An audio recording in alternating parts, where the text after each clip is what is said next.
ओम शांति। आज 7 नवंबर 2024।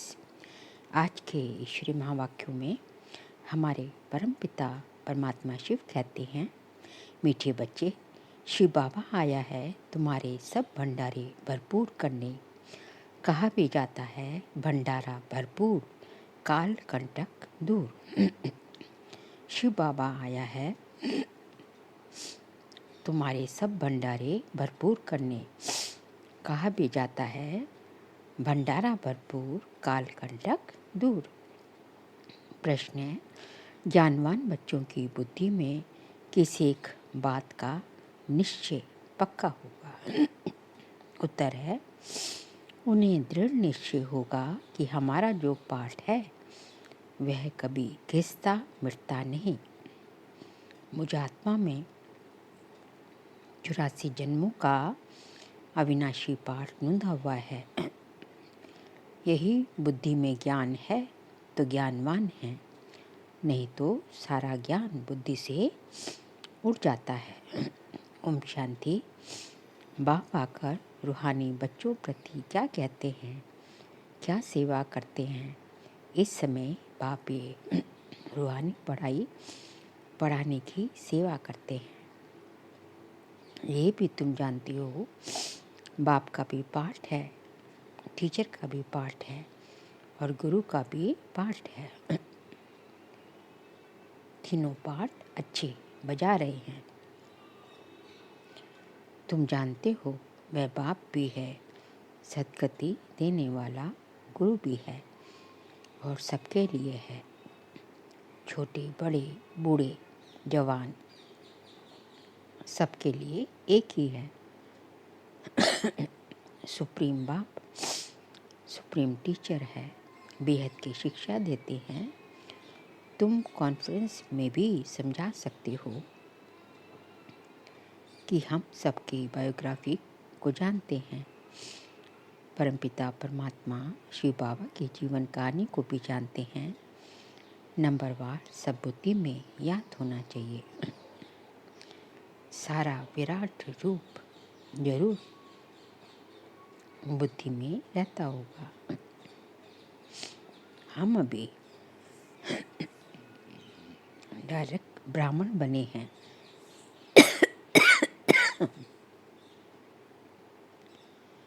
फिर हम देवता बनेंगे, फिर क्षत्रिय, वैश्य, शूद्र बनेंगे। ये तो बच्चों को याद है ना, सिवाय तुम बच्चों के और किसको ये बातें याद नहीं होंगी। उत्थान और पतन का सारा राज बुद्धि में रहे। हम उत्थान में थे, फिर पतन में आए, अब बीच में हैं। शूद्र भी नहीं हैं, पूरे ब्राह्मण भी नहीं बने हैं। अगर अभी पक्के ब्राह्मण हों तो फिर शूद्र बनने की एक्ट ना हो। ब्राह्मणों में भी फिर शूद्रपना आ जाता है।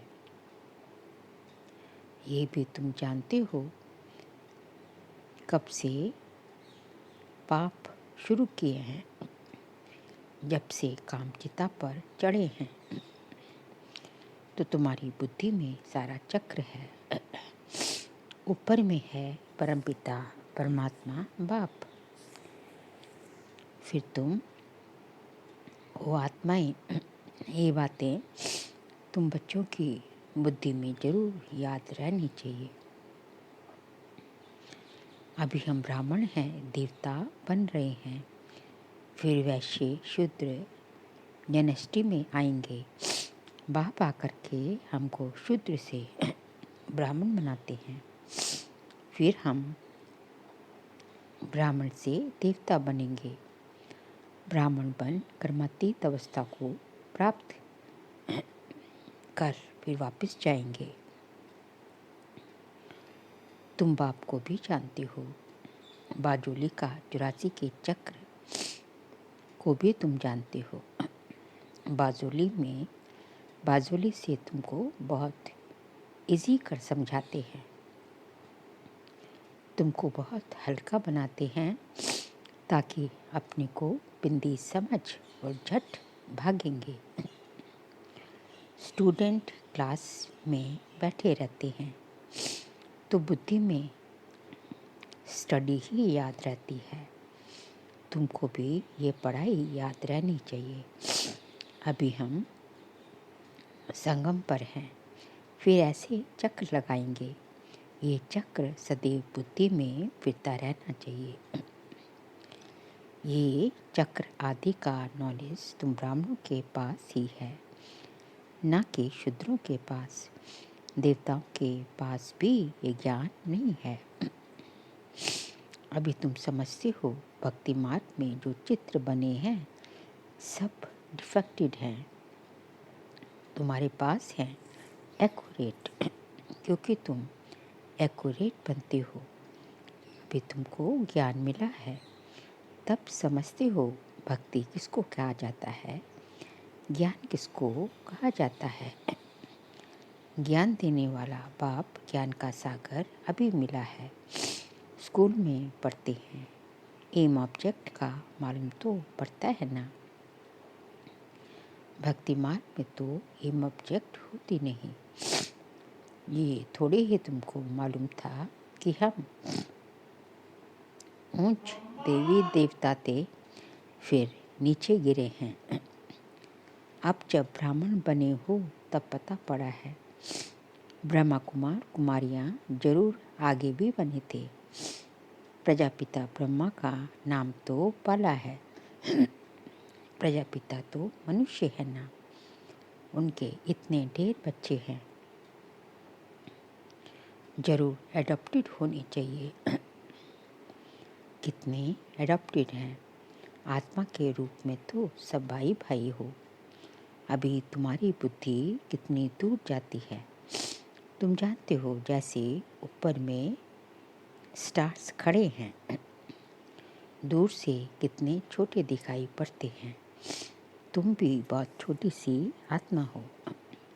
आत्मा कभी छोटी बड़ी नहीं होती। हाँ, तुम्हारा मर्तबा बहुत ऊंच है।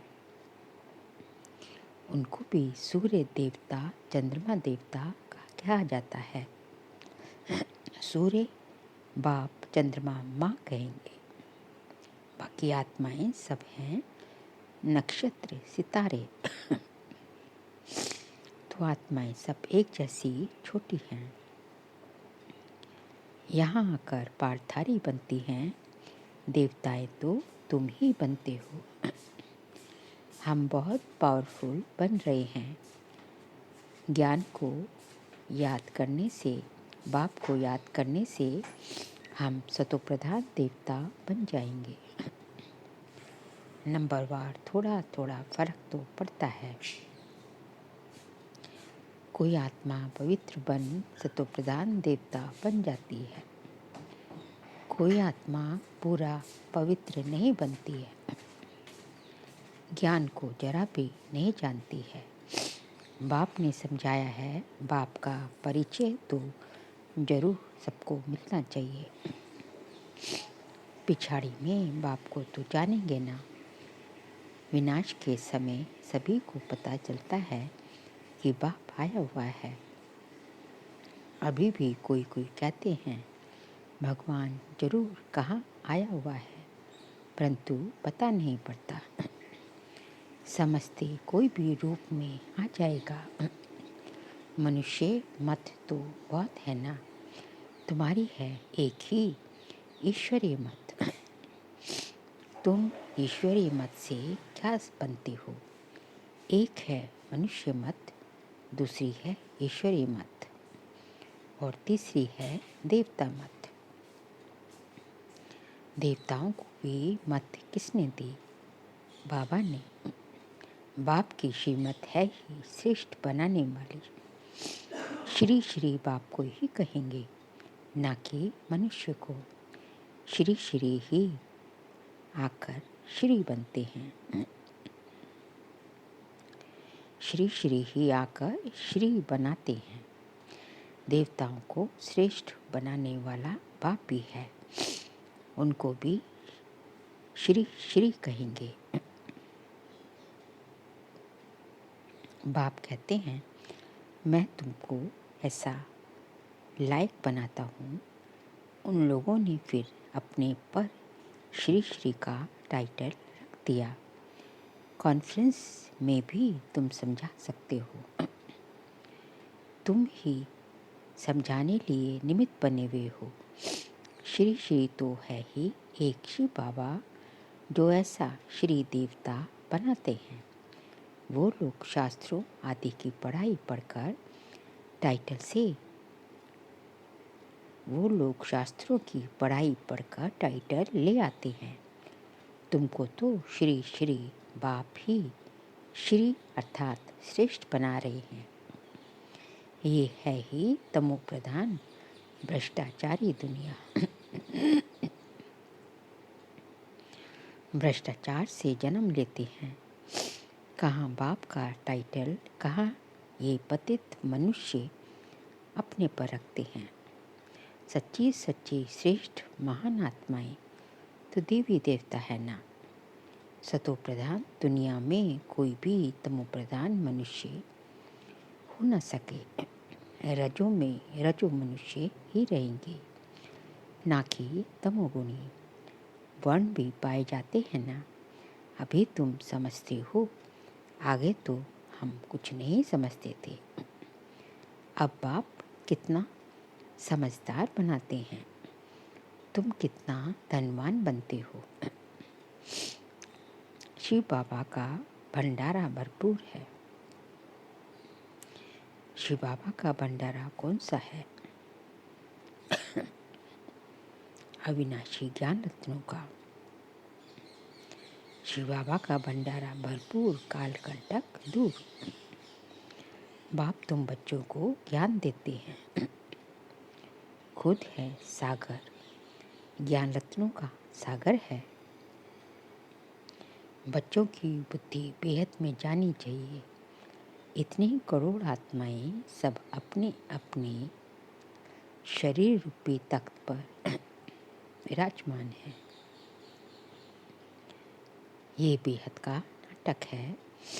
आत्मा इस तख्त पर विराजमान होती है। तख्त एक ना मिले दूसरे से। सबके फीचर्स अलग अलग हैं। इनको कहा जाता है कुदरत। हर एक का कैसा अविनाशी पार्ट है। इतनी छोटी सी आत्मा में 84 का रिकॉर्ड भरा हुआ रहता है। अति सूक्ष्म है। इससे सूक्ष्म वंडर कोई हो नहीं सकता। इतनी छोटी आत्मा में सारा पाठ भरा हुआ है। जो यहाँ ही पाठ बजाती है। सूक्ष्मतन में तो कोई पाठ बजाती नहीं है। बाप कितनी अच्छी रीति समझाते हैं। बाप द्वारा तुम सब कुछ जान गए हो। यही नॉलेज है। ऐसी नहीं कि सबके अंदर को जानने वाला है। ये नॉलेज जानते हैं जो नॉलेज तुम्हारे में भी इमर्ज हो रही है। जिस नॉलेज से ही तुम इतना ऊंच पद पाती हो। ये भी समझ रहती है ना। बाप है बीज रूप, उसमें झाड़ के आदि मध्य अंत की नॉलेज है। मनुष्य ने तो लाखों वर्ष आयु कह दी है तो ज्ञान आ न सके। अभी तुमको संगम पर ये सारा ज्ञान मिल रहा है। बाप द्वारा तुम सारे चक्र को जान गए हो। इनके पहले तुम कुछ नहीं जानते थे। अभी तुम संगम पर हो। ये है तुम्हारा अंत का जन्म। पुरुषार्थ करते करते फिर तुम पूरा ब्राह्मण बन जाएंगे। अभी नहीं हो। अभी तो अच्छे अच्छे बच्चे भी ब्राह्मण से फिर शूद्र बन जाते हैं। इसको कहा जाता है माया से हार खाना बाबा की गोद से हार कर रावण की गोद में चले जाते हैं। कहाँ बाप की श्रेष्ठ बनने की गोद, कहाँ भ्रष्ट बनने की माया की गोद। सेकंड में जीवन मुक्ति गाई हुई है। सेकंड में पूरी दुर्दशा हो जाती है। ब्राह्मण बच्चे अच्छी रीति जानते हैं कैसी दुर्दशा हो जाती है। आज बाप के बनते कल फिर माया के पंजे में आकर रावण के बन जाते। फिर तुम बचाने की कोशिश करते हो तो कोई बच भी जाते हैं। तुम देखते हो डूबते हैं तो बचाने की कोशिश करते रहो। कितनी खिटखिट होती है। बाप बैठ बच्चों को समझाते हैं। यहाँ स्कूल में तुम पढ़ते हो ना, तुमको मालूम है कैसे हम ये चक्र लगाते हैं। तुम बच्चों को सीमत मिलती है, ऐसे ऐसे करो। भगवान वाच तो जरूर है, उनकी सीमत गाई हुई है ना। मैं तुम बच्चों को अब शूद्र से देवता बनाने आया हूँ। अभी कलयुग में है शूद्र संप्रदाय। तुम जानते हो कलयुग पूरा हो रहा है, तुम संगम पर बैठे हो। ये बाप द्वारा तुमको नॉलेज मिली है। शास्त्र जो भी बनाए हैं उन सब में है मनुष्य मत। ईश्वर तो शास्त्र बनाते नहीं, एक गीता के ऊपर ही कितने नाम रखते हैं। गांधी गीता, टैगोर गीता आदि आदि ढेर नाम है। गीता को मनुष्य इतना क्यों पढ़ते हैं, समझते तो कुछ भी नहीं। अध्याय वही उठाकर अर्थ अपना अपना करते रहते हैं। वह तो सब मनुष्यों के बनाए हुए हो गए ना। तुम कह सकते हो मनुष्य मत की बनाई हुई गीता पढ़ने से आज ये हाल हुआ है। गीता ही पहले नंबर का शास्त्र है ना। वह है देवी देवता धर्म का शास्त्र। ये तुम्हारा ब्राह्मण कुल है। ये भी ब्राह्मण धर्म है ना। कितने धर्म हैं, जिसने जो धर्म रचा उसका वह नाम चलता है। जैसे लोग महावीर कहते हैं, जैनी लोग महावीर कहते हैं। तुम बच्चे सब महावीर महावीरनिया हो। तुम्हारा मंदिर में यादगार है, सब महावीर वीरनिया हो। राजयोग है ना, नीचे योग तपस्या में बैठे हैं। तुम्हारा दिलवाड़ा मंदिर में यादगार है, राजयोग है ना, नीचे योग तपस्या में बैठे हैं। ऊपर में राजाई का चित्र है। राजयोग का एक्यूरेट मंदिर है। फिर कोई है क्या नाम रखा दिया है, फिर कोई ने क्या नाम रख दिया है, कोई ने क्या। यादगार है ना, यादगार है बिल्कुल एक्यूरेट। बुद्धि से काम ले ठीक बनाया है। फिर जिसने जो नाम कहा वह रख दिया। ये मॉडल रूप में बनाया है। स्वर्ग और राजयोग संगम युग का बनाया हुआ है। तुम आदि मध्य अंत को जानते हो। आदि को भी तुमने देखा है। आदि संगम युग को कहा या सतयुग को कहो। आदि संगम युग को कहो या सतयुग को कहो। संगम युग की सीन नीचे दिखाते हैं, फिर राजाई ऊपर में दिखाते हैं। तो सतयुग है आदि, फिर मध्य में है द्वापर, अंत को तुम देखते ही हो। ये सब खत्म हो जाना है, पूरा यादगार बना हुआ है। देवी देवता ही फिर वाम मार्ग में जाते हैं। द्वापर से वाम मार्ग शुरू होता है। यादगार पूरा एक्यूरेट है। यादगार में बहुत मंदिर बनाते हैं, यहाँ ही सब निशानियाँ हैं। मंदिर भी यहाँ ही बनते हैं। देवी देवता भारतवासी ही राज्य करके गए हैं ना। फिर बाद में कितने मंदिर बनाते हैं। सिख लोग बहुत होंगे तो वे अपना मंदिर बना देंगे। मिलिट्री वाले भी अपना मंदिर बना देते हैं। भारतवासी अपनी कृष्ण का, वहाँ लक्ष्मी नारायण का मंदिर बनाएंगे, हनुमान गणेश का बनाएंगे। ये सारा सृष्टि का चक्र कैसे फिरता है, कैसे स्थापना विनाश पालना होती है, ये तुम ही जानते हो। इसको कहा जाता है अविनाशी रात। ब्रह्मा का दिन और रात गाई हुई है, क्योंकि ब्रह्मा ही चक्र में आते हैं। अभी तुम ब्राह्मण हो, फिर देवता बनेंगे। मुख्य तो ब्रह्मा हुआ ना। ब्रह्मा को रखे या विष्णु को रखे, ब्रह्मा है रात का और विष्णु है दिन का। वही रात से फिर दिन में आते हैं। दिन से फिर 84 जन्मों के बाद रात में आते हैं। कितना सहज समझानी है, ये भी पूरा याद नहीं कर सकते।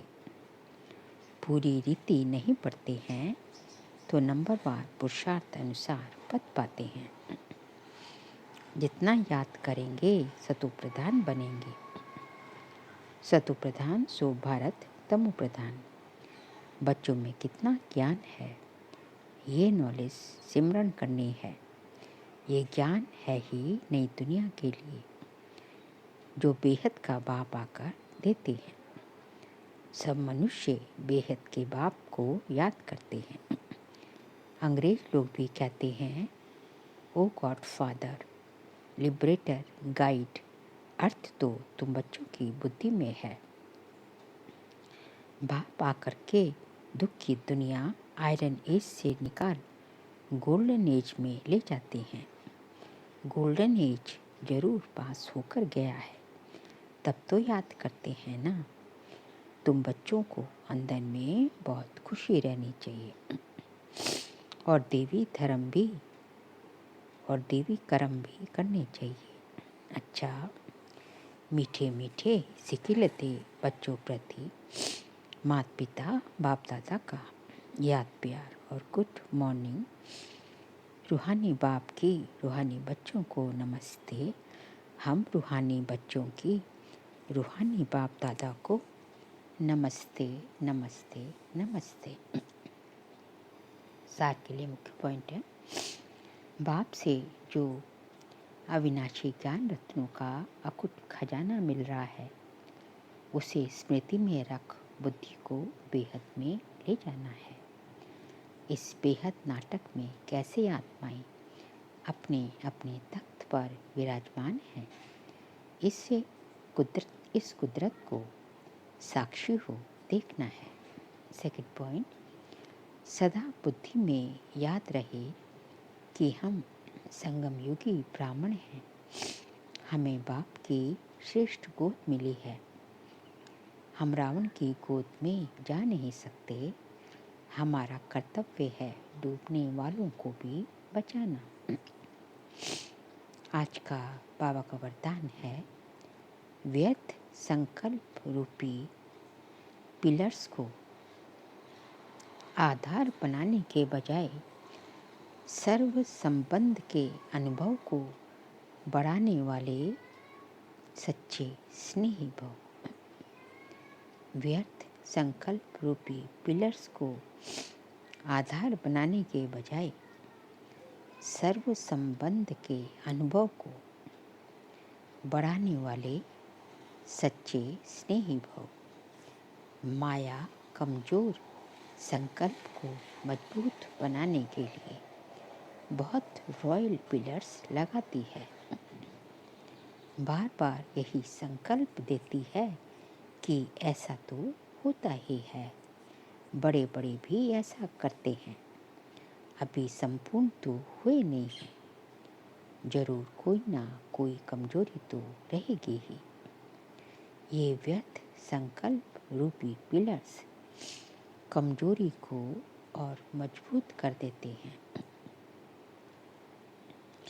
अब ऐसे पिलर्स का आधार लेने के बजाय सर्व संबंधों के अनुभव को बढ़ाओ। साकार रूप में साथ का अनुभव करते सच्चे स्नेही बनो। स्लोगन है, संतुष्टता सबसे बड़ा गुण है। जो सदा संतुष्ट रहते हैं वही प्रभु प्रिय, लोकप्रिय व स्वयं प्रिय बनते हैं। संतुष्टता सबसे बड़ा गुण है। जो सदा संतुष्ट रहते हैं वही प्रभु प्रिय, लोकप्रिय और स्वयं प्रिय बनते हैं। संतुष्टता बाबा कहते हैं कि सबसे बड़ा गुण है। जैसे जैसे हमारे अंदर जब संतुष्टता आ जाती है तो बाकी सब गुण जो है उसके पीछे पीछे आते रहते हैं। जैसे एक बुराई के साथ कई बुराइयां आ जाती हैं, ऐसे ये एक बहुत बड़ा गुण है संतुष्टता। इसको ये आपके जीवन में, आपके आचरण में आ जाए, प्रैक्टिकल में आ जाए तो बाकी गुण भी जो है धीरे धीरे आने लगते हैं। क्योंकि संतुष्टता तभी होगी ना जब बाकी गुण, धैर्यता होगी, सहनशीलता होगी, तो वो गुण तो आएंगे ही। इसलिए संतुष्टता को अपने जीवन में धारण करना है। अच्छा, ओम शांति।